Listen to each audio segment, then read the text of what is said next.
Il faut savoir que la politique, moi je suis tombée dedans dès la naissance. Papa était syndicaliste. Il était syndicaliste, c'était aussi un des footballeurs de Mazembe. Et puis voilà, et puis quelques temps après, il est devenu ministre. Et puis on connaît son parcours où il s'est vraiment battu pour les droits de l'homme et le progrès social au Congo qui faisait défaut. Et donc avec l'UDPS. Vous êtes arrivée en Belgique à adolescente, je me semble. À quel âge?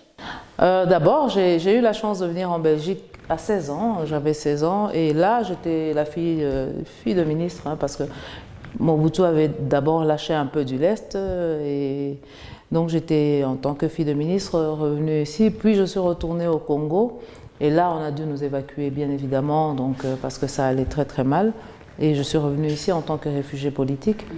Et donc le parcours, Petit Château, tout ça, je connais aussi. Et puis bon, je restais quand même très très politisée, hein, donc je suivais ce qui se passait là-bas et j'essayais d'interpeller les gens ici, les ministres, tous les bien-pensants, toutes les huiles d'ici, j'essayais vraiment d'interpeller tout le monde. Et puis finalement, bon, allez, de fil en aiguille, il y en a un qui m'a dit un jour, il dit, écoutez madame, au lieu de revendiquer de l'extérieur, rentrez à l'intérieur. Et c'était à la bonne heure, parce que moi j'aime bien, justement, c'est que j'ai constaté, j'aime bien, je suis une sorte de carte SIM, j'aime bien rentrer dans les systèmes. Alors je suis rentrée dans le système. J'ai découvert, j'avais écrit, j'avais 10 ans, donc, je ne sais pas si vous avez eu à faire ça, les journal intime de petite fille, j'avais déjà écrit que je ferais de la politique à 10 ans. L'UDPS faisant partie de l'international socialiste, donc c'est vraiment tout à fait naturellement que je suis rentrée au Parti socialiste.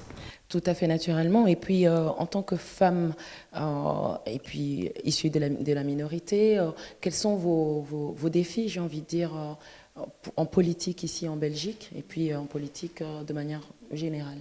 Ben, j'avais très très vite compris qu'il ne fallait pas rester en marge et revendiquer en marge, parce que sinon on sera vraiment marginalisé. Donc je suis rentrée dans le système, je vous parlais de moi en tant que carte SIM. Vous pouvez avoir le plus beau GSM du monde.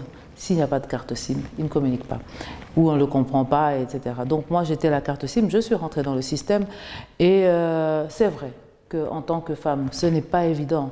Moi je voyais toujours les regards vers moi à chaque fois que je rentrais dans des meetings politiques ou des réunions politiques, on regardait toujours l'homme qui m'accompagnait, quoi. En se disant ben, sûrement qu'elle a une aventure ou un truc comme ça, parce que ce n'est pas normal qu'elle arrive à ce niveau-là.